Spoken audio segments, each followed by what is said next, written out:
Hi everyone, in this video, I'm going to show you how to export your video in Premiere Pro. After you've finished editing your project and you're ready to export, start by going to the top menu and clicking on File. Select Export and then click on Media.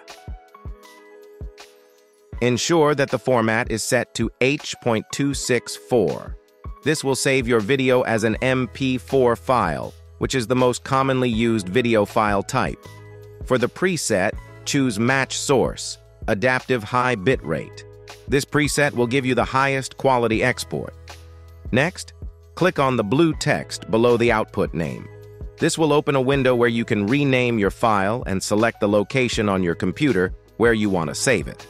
Once you've chosen the name and location, click Save.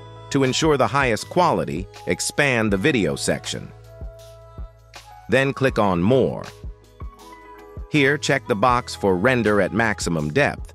Then make sure to check the box for Use maximum render quality as well. These settings will make sure your video is exported with the best possible quality. When you're all set, click the Export button at the bottom. Premiere Pro will start exporting your video, and soon you'll have your final file ready to use.